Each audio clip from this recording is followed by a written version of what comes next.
Happy almost Thanksgiving out there. The Niners facing off with the Buffalo Bills. There's an opportunity to gain ground in the NFC West. Can they do it? And let's identify what they have to do to go win and get on a winning streak potentially. Maybe make some noise or scrap it all. I don't know. Let's find out on today's Winky Wednesday episode of Locked On 49ers.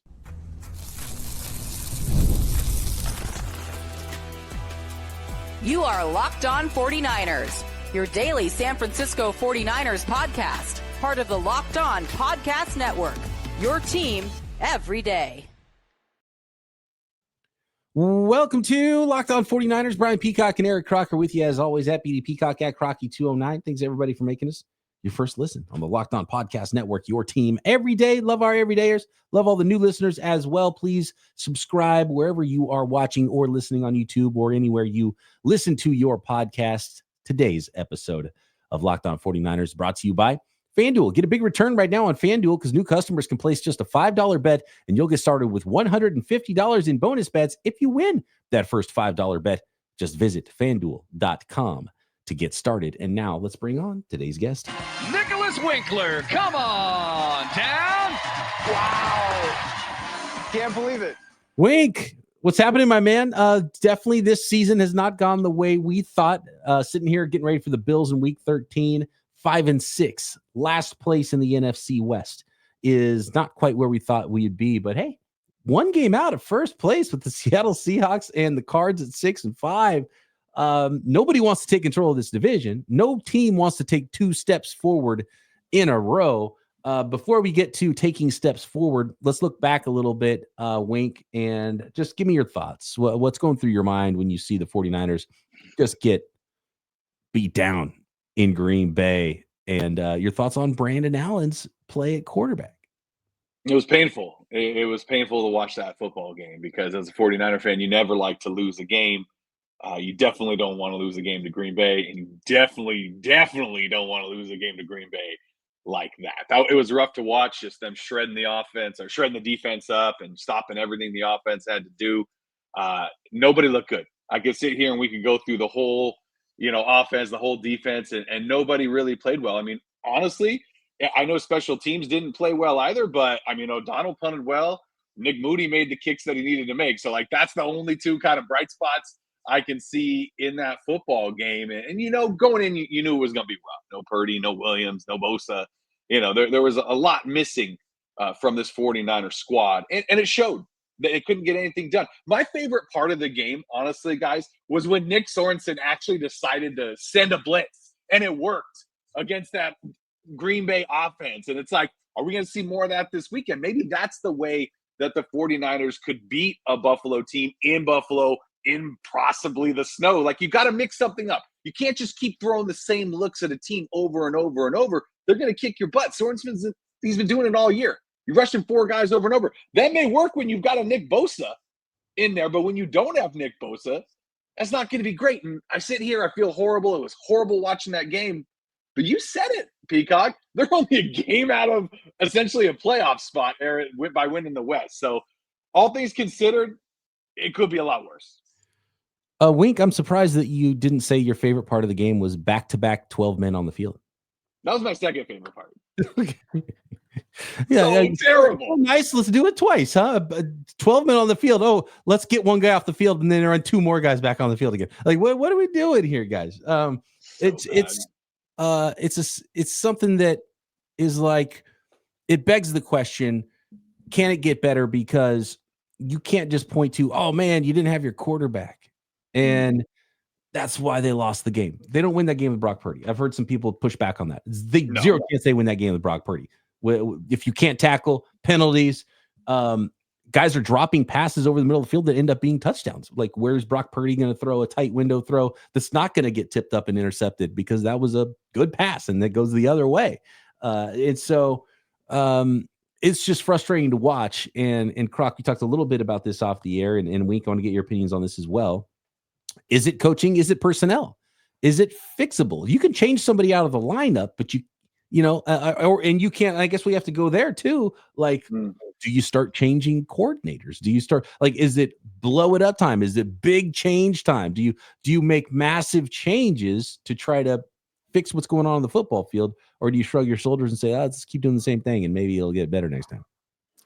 I saluted Mike Tomlin for being 4-2 and still making a change at quarterback on a quarterback that wasn't playing terribly bad in Justin Fields. And he's like, nah, we could still get better. Like there's a different level we could take this to and be an even better football team.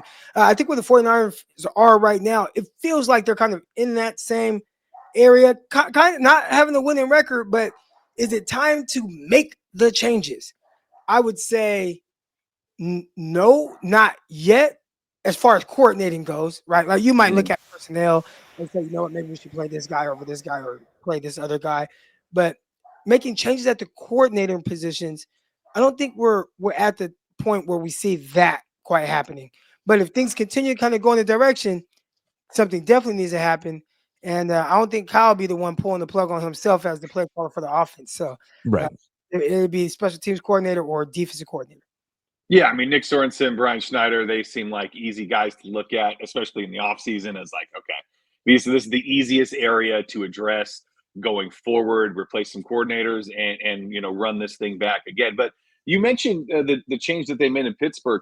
They also made a change in New Orleans a few weeks ago. They fired their head coach, and then they've won 2 games straight. So with no personnel changes, right? I mean, it's one of those things where sometimes it does just take a different voice in some guys' here or a different look.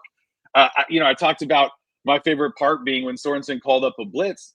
Throw a ton of blitzes at Josh Allen. Do something different that they're not expecting out there. And if he's not the guy that's going to do that, maybe they do need to make a switch and bring in somebody else, promote somebody else from within and say, hey, do something else, because you can't keep doing the same thing and expect different results. Maybe the 49ers should put Sorensen in the booth or something. Something, right? You got to switch something out. Well, if you're Sorensen, you're like, I just saw the last guy get fired because he threw a zero blitz out there at the wrong time. I'm not going to try that either. So I think death by 1,000 paper cuts is the way they prefer it with the 49ers right now. Coaching versus personnel. Okay, listen. Kyle Shanahan. Wait, hold on. Wink, did you just say that you need to fire the head coach so you win 2 in a row? I heard something like that. I mean, that it did happen once in the NFL, but anybody that's calling for Kyle Shanahan's head is – they're overreacting. They're taking everything too personally. And I think that they forget what a great actual offensive mind he is. And yeah, it wasn't working against Green Bay. That doesn't mean it's not going to work anytime. When you don't have your left tackle, you don't have your quarterback, you got your star receiver out there making $20-something million and he's dropping balls, leading to interceptions. Like, nobody's going to play well, period. Now, should he bring in Jordan Mason a little bit more? Maybe mix it up with Christian McCaffrey, kind of do what they're doing in Detroit, where they got 2 solid running backs splitting time. I'm not opposed to that. Jordan Mason has shown this year that he has run extremely well. So maybe personnel is part of it. I think the big scapegoats, if you put your ear on the ground, and the folks that holler at us on Twitter, that holler at us in the YouTube comments, I think most of the blame goes to, Kyle Shanahan, but even more so Nick Sorensen, Schneider, defensive, special teams coordinator. So the defensive and special teams coordinator. But as far as players go, the guys taking the heat this week are Jake Brendel, the center, and Deebo Samuel. Did Deebo Samuel lose his mojo, Wink? He looked bad, right? He didn't look good. Maybe he just needs to switch back to 19, ditch that number 1, because it's not working, Deebo. I mean, the kick return was great, and it probably wasn't a hold, but it was called. And when you got 4 passes going your way and you catch 1 on like a trick screen thing, and that's your only catch on the day, that's not good. It's not what you expect from your star wide receiver when you need to go win a game at one of your biggest rivals' houses, and he doesn't show up. And where was Pearsall? Like, there's a lot of things that can be said about this 49er team and the calls that they're making, and it does all start with Kyle. It does. And you know what? Just because he has a bad couple of weeks doesn't mean that he should be fired. And he's had a bad couple of weeks. Kyle has not looked great the last 5-6 weeks. He's had his moments. But, yeah, he's also had his real down moments. And it's rough to watch as a 49er fan. And I can understand the frustration. I can understand the need to point blame and be like, get him out of here. He's a bum. He's not a bum. He's a great, great head coach. Many other teams in the NFL will be happy to have him. Hopefully, they can figure something out going forward. Mix and match, do something to get some of these prime weapons open. Get him the ball in space. I want to talk quarterbacks. Brock Purdy throwing lightly in practice this week, which I guess is a step forward. Brandon Allen, we've seen a little bit of him now.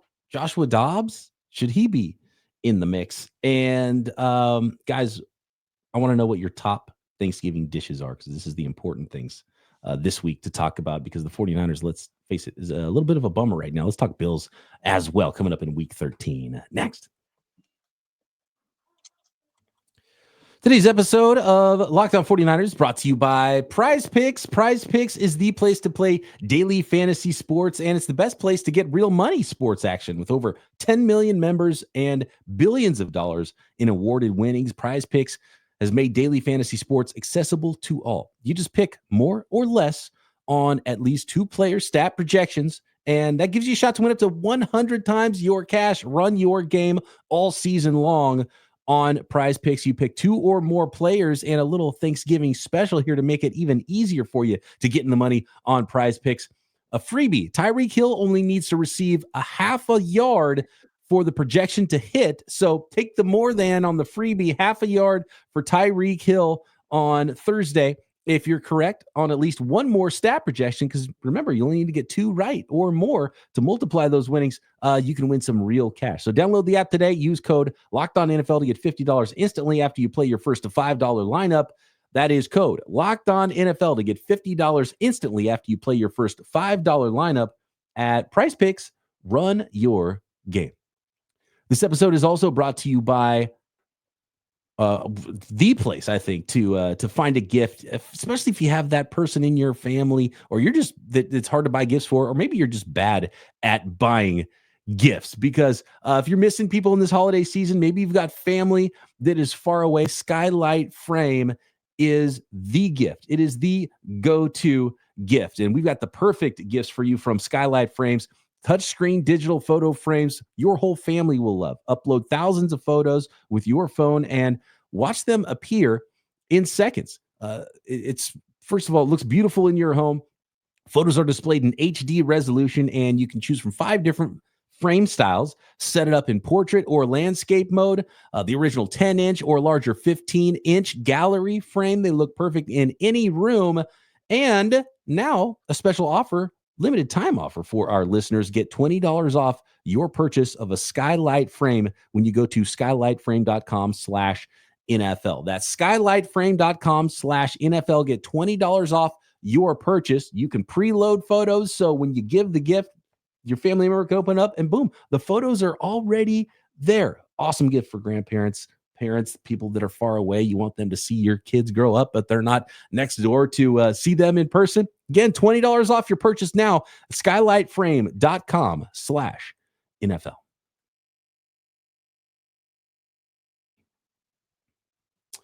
All right, guys. Let's talk quarterback here before we talk Bills and before we talk Thanksgiving food, which is really the important thing this week. Brandon Allen, we saw what he looked like. Brock Purdy, still up in the air. We don't know. He's lightly throwing. Croc, I'll go to you first. Brock can't go. Dobbs or Allen? Dobbs. And again, that had nothing to do with Allen's performance in this past game. If you would have asked me prior to the game, I would have said the same thing. And it's not that I feel like one of these guys is going to just light it up out of this world, but just the experience of winning games, winning multiple games, going on nice little runs with teams. Dobbs has done that for teams. I don't think signing Dobbs, you ever felt like he was going to be the savior. Brock Purdy went down, but you did feel comfortable with knowing, hey, if Purdy does go down, we can win a couple games with him. Like, you can win 2 out of 3 games with Dobbs at quarterback. Brandon Allen, I'm not sure we're having that same conversation or feel that same way. So give me the guy that can just make plays, make some things happen, and see if you can squeak out a win in Buffalo.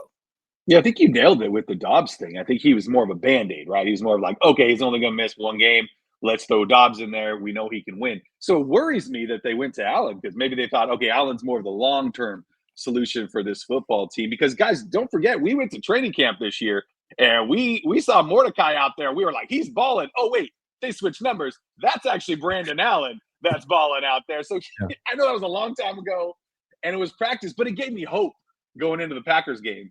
But then I watched him play football, and I'm with you, Croc. I think that Dobbs is the way to go, especially if you have a feeling that you're going to get Purdy back soon. Like, you need to win on Sunday night. I know it's going to be tough for anybody, but I mean, look what Dobbs did in Arizona, and then when he did in Minnesota, like, it was fun to watch him kind of get in there, and he's scrappy, and he wins football games. He knows what he needs to do to get it done. Brandon Allen, I don't think he has that little it factor that Dobbs does.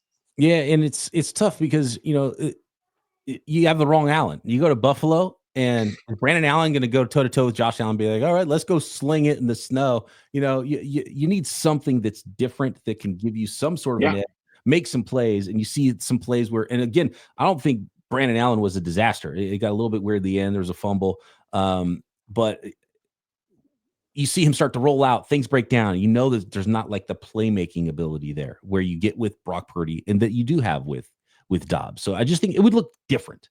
And maybe he doesn't play with the same timing that Kyle Shanahan wants, and clearly that's what he wants. And you talked about training camp, and we were all in agreement. Oh, Brandon Allen looks really good. Looked like the better quarterback of the two. And he did win the backup quarterback job probably because of how he looked in camp and in practice. But preseason games, I think Dobbs probably looked better, and he made a lot more plays. So for fans that only saw preseason games, they're like, what is going on? Dobbs was clearly the better quarterback, right? But that's not the thing that Kyle cares about. And so that's why I think they went to Allen. He kind of scoffed at the idea that Brandon Allen was hurt. I was floored when I saw that he had a brace on his finger before he took his first snaps. It's like, how is he already hurt? What is going on with this football team? And so at least Dobbs isn't hurt. I know it's a non-throwing hand, and so it shouldn't be a big deal. But I mean, it should be close enough that it's like, man. And he fumbled twice, right? So I don't know. I don't know if it even matters. I don't know if it matters if Brock Purdy plays. If you can't tackle, if you're missing 20 tackles, and man, the last time we saw Josh Allen, he absolutely torched the 49ers, and they had a better team going at that point. Kyle completely dismissed the injury thing. Oh, I don't know. Something that just happened a few weeks ago. I don't know. Someone asked him if he's hurt, and he's like, he's not even hurt. What are you talking about? Like, his finger is broken. There's a brace on his finger. Huge cast on it, like this big. Yeah. It's a cast on. He's like, that thing. Oh, that's old. He did that a few weeks ago. Well, clearly it ain't 100% healed. Still hurt, bro. Oh gosh. All right. Dobbs, again, I don't think you're asking him to be this big time difference maker or anything like that. But he is able to make plays. Yep. He can do things with his legs. He can do things with his arm. Like he can do those things. He's a smart guy. And I think we all understand Kyle and how he is now. He's looking for something very specific. And my biggest thing is, if Dobbs wasn't that when you watched him in the preseason or training camp, why'd you keep along? Why did you just keep Mordecai? Or did they keep Mordecai too on practice squad? He's on practice squad. Yeah, he's on practice squad. Yeah, so just keep two quarterbacks and then you got your practice squad quarterback. I'm with you. And it's supposed to be a winter storm warning in Buffalo this weekend. Like, snow games get weird, and maybe you need a guy that is, kind of that, things broke down, I'm going to go make a play. I don't know if Brandon Allen has that in him. We've seen it in Josh Dobbs a lot. Yeah, optimistically, you look at bad weather and let's say it's a whiteout. It was snowing. I think the worse weather, the better potentially, even though that's their territory. And it would seem like that would hurt the 49ers and hurt timing and hurt the way the 49ers play. But if Brock's not playing, just anything that would level the playing field a little bit, I think could potentially play in the 49ers' favor. But Croc, you reminded us off the air when we were talking about this stuff. It might not matter for Josh Allen. So maybe it is a much bigger benefit for them to be playing in bad weather, because one guy is really good at throwing against the wind, whereas other players might not be on the 49ers roster. Yeah, and I don't even know if it's so much that he's just so much better than everybody playing in that type of weather, but I just don't think he cares. It's like, I'm going to throw the ball as if it were 80 degrees outside. I'm going to run the ball as if it was 80 degrees outside, and I'm 6'5", 240 pounds. You guys don't really want to tackle me, especially in this cold weather. So, I got everything at my full disposal right now. And if I'm Josh Allen, that's how I feel. All right. It's going to be a cold one. Buffalo in late November. Wink, I want you to paint that picture, that rosy picture of, hey, the 49ers could go do this, and they might get helped by their teams in the division who, let's face it, who can win 2 games in a row in this division? I don't know if That's anybody. just They haven't been able to, right? I mean, the Niners have the Bears and the Dolphins in back-to-back games. Right. Maybe you can squeak that out. I mean, but no, you mentioned, going forward with the other teams in the division, right? This weekend alone, Seattle's at the New York Jets. Not extremely difficult, but it's a 10 a.m. East Coast start time at New York. Jets are coming off a bye. It's possible. Cards are at the Vikings. Good football team. Another 10 a.m. start time. And then the Rams play at the Saints. Coming off a bye, I mentioned the head coach firing. They've won 2 straight. So every team this weekend in the NFC West has a tough schedule ahead of them this weekend. So the 49ers, I think they need a weird game. I think if it's on a level playing field in a dome somewhere, the Bills run all over the 49ers, run up the score, and it's a rough football game. But with the snow, with the ball, being oblong shaped and maybe can fumble and get tipped and this and that, I'm with you, Peacock. I think that actually goes in the 49ers' favor a little bit. Bills coming off a bye, though, too. Too much rest, though. A little rusty, maybe, the Buffalo Bills. There you go. Looking past the 49ers. Yeah, trap game. All right, more Bills, Niners. And let's talk a little bit of Thanksgiving. Let's have a little bit of fun here before we get to our holiday festivities next.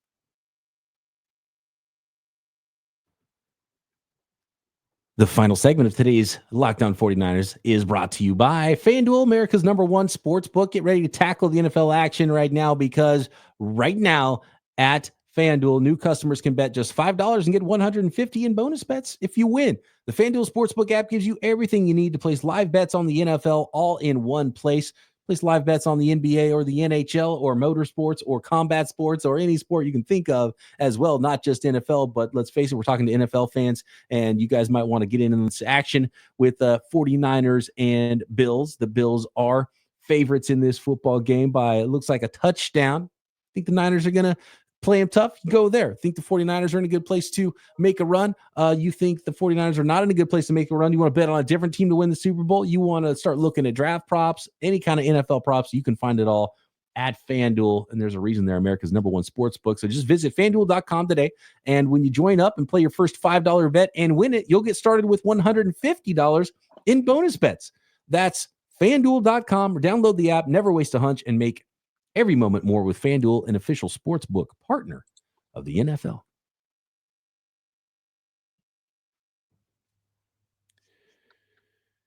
All right, guys.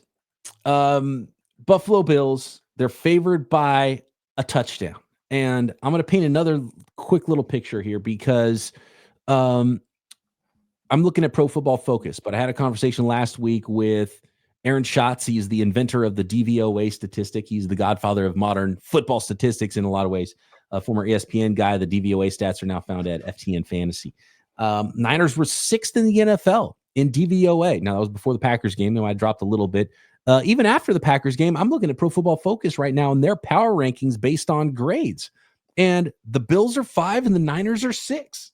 Like, these teams should be contemporaries, right? These teams should be like on a similar playing field. You look at their record, 9-2 versus 5-6. You look at things like health, and you look at just the overall vibes about where these two teams are, and it feels like they're in a completely different stratosphere. But if the 49ers can get Brock back, and maybe Bosa's out there playing, and they can play their brand of football, they can beat the Buffalo Bills, and they can stick with the Buffalo Bills. Now, that all has to happen, and that's a lot that might you might be over optimistic thinking all that is going to happen on the road against the Buffalo Bills, but it's not crazy. And look, no one's running away with the NFC West. So lick your wounds, get right, fix some things, put Jordan Mason in the game, maybe throw a pass to your first round wide receiver. He's got some quicks out there. Like, there's so many things. Just pick one and fix that, Kyle Shanahan, right? That's kind of where I'm at right now. Can we fix the penalties? Maybe. Can we fix the tackling, or is it just all too much? Where are you at, Wink? Last thoughts here on the Buffalo Bills before we talk about Thanksgiving food. Yeah, I mean, you're gonna have to play a near perfect game to beat the Buffalo Bills. They won 6 straight. They're one of the best teams, not only in the AFC, in the NFL. And no penalties. You probably need a turnover or 2, right? You can't drop easy interceptions like you did twice in the game against Green Bay. And if a few things do go right for the 49ers, they protect the ball. You mentioned it. run it well with Mason, get McCaffrey in space, get the ball to Pearsall, Deebo, obviously George Kittle. They can win this football game. Will they? Well, I mean, that's just going to all depend on how the ball bounces, right? Croc, did you have a problem with Deebo not speaking with the media after the game last week? Captain, he's got the C on his chest. I have a bad game and says peace so, out. So that part, listen, I was always top. If you don't have anything good to say, you don't say anything at all. Right. I don't think he had anything good to say. Here's the thing. I think some people will look at it as being a poor sport. They're not gonna like that. Like you guys said, he's the captain. You want to see him do well. I got Pickle walking in on me right now. Do you want to say hi? You just want to ask for. Want to talk about the 49ers, Pickle? Got anything to say? Okay, go out now. Mason or McCaffrey? Or Grenda? She won a Band-Aid. Deebo will come back. As far as Deebo Samuel goes, all right, not Pickle, who just you just got to tell her like Kyle, you're not hurt. What are you talking about? Oh, yeah. And it's not even her. It's her like stuffy animal that she wanted to put a Band-Aid over. Oh, that's because the dog just ripped a hole in it. All right. But I don't think we're ripping a hole into Deebo Samuel. I'll say this about Deebo. It shows me he cares. Now, does he need to channel that energy in a different way? Like, sure. And maybe he's upset with himself and different things he feels like he can do. So, hey, man, I don't feel like talking about it. I'm locked in. I want to get better. That's me being kind of optimistic about the situation. But overall, he clearly isn't happy with his performance. And probably it's not even just a one-game thing. I bet this is kind of built up over this season. Like, he's not having a great year. And I bet every time he goes to social media, and these players, they see everything on social media. Everyone is dogging Deebo Samuel. So he's probably in his feelings right now. Hopefully, in the cold weather, he can have a breakout game and start feeling a little better and potentially speak to the media after a game. Yeah. I mean, I got 2 words for Deebo Samuel. Lock in. There we go. Love it. I really hope that Moody comes up to him and says that. That would be amazing. I can imagine what the scene on the sideline if Pepper or Moody went up to him and said something and said lock in or something after the ball went off his hands and got picked off. Because that's the wrong time to say it. And that's the time that he chose to say it to the kicker, which is part of the whole thing. But not wrong. I'm joking for the most part. Is it strange that everyone's like, take Christian McCaffrey? Remember, MVP of the league, most important, greatest trade of all time. And now it's like, get him off the field, give the undrafted guy the football. McCaffrey sucks, get him off the field. Isn't that weird what's going on right now? It's very weird. I don't think you need to get him off the field, but Mason looks good. Give him the football. Like, don't take it away from McCaffrey completely. But, if it's not working, you keep running these outside runs that go for 1 yard, 2 yards. Don't keep doing it. Yeah. Do something different. That was part of the conversation I had with my guy who's an offensive coordinator. He kind of talked about that as well. If you're not identifying the Mike in the run game, he can cross the center's face and blow up the running plays in the backfield. So you guys kind of, the listeners and people watching on YouTube, you guys kind of missed that part of the conversation. But I was talking to one of my buddies who's legit offensive coordinator in for high school football. He played a lot of college football at Oregon and at Maryland. And he was talking to me about what he thinks are the issues with the 49ers. And, it was some of the things that we've touched on and talked about it, kind of a different perspective on it from a quarterback's viewpoint. But a lot of it was the quarterback not being able to make certain changes at the line of scrimmage or not making certain changes and him feeling like that was an issue. And that's a guy who isn't listening to podcasts like that. That's a guy who isn't watching all the press conferences. He's just going off of what he sees. And he's calling out some of the things that I feel like other people have been talking about as well as it pertains to this offense and certain changes that are being available to be made. Yeah, that's looking at the game through the eyes of a quarterback and saying, why isn't the quarterback identifying the mic? What's going on with this offense? The message to Kyle Shanahan. So the message to Deebo, lock in. The message to Kyle Shanahan, pick one of the things we've talked about and fix it. Right? Just anyone. Start with one. Maybe you add a second one the week after that. And let's see if you can salvage this season right now. One more thing about identifying the mic. I always thought they're identifying the Mike linebacker, which is like, well, shouldn't you know where Fred Warner is every time? Like, he's our Mike linebacker.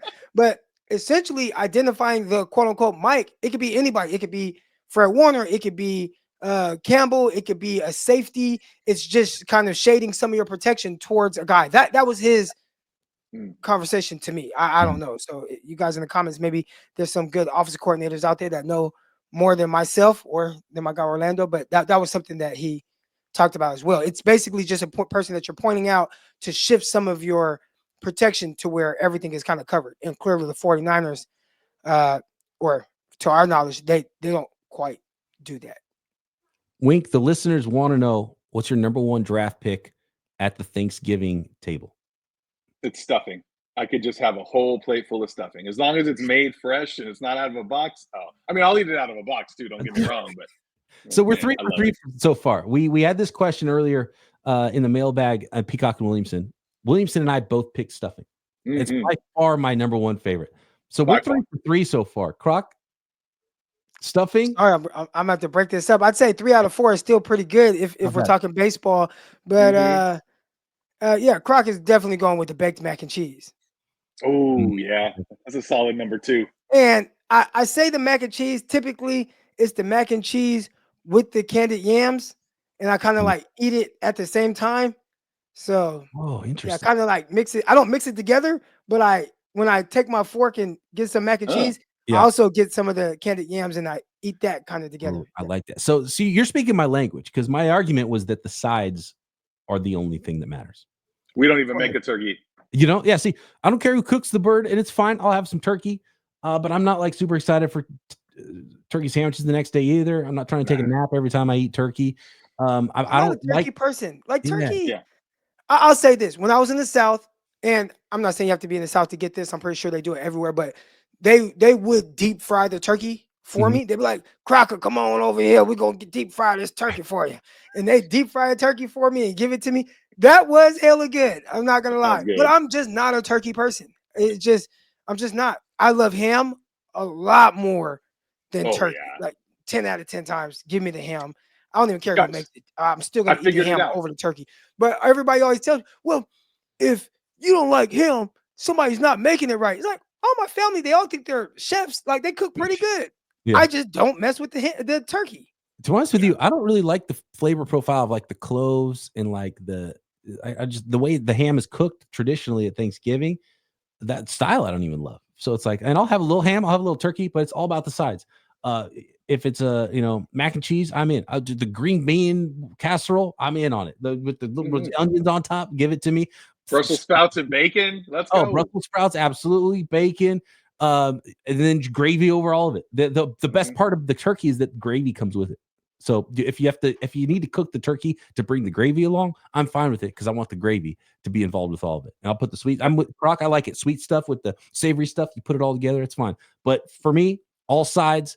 If it was all mains, no sides, I'm not showing up. If it was all sides, no mains, I'm a happy guy. Yeah. This is how the Niners beat the Bills. They eat too many turkey sandwiches on Sunday and they get lethargic. More sides, guys. Like the guys, the Ricky Pearsall, he's kind of been a side player. More sides. Make the meal out of the sides. Jordan Mason, he's been a side running back since McCaffrey came back. Make the game plan out of the sides, maybe, and see if you can find some better results. There we go. I think we figured it out. Favorite sweet dessert? The can pie, man. Love it.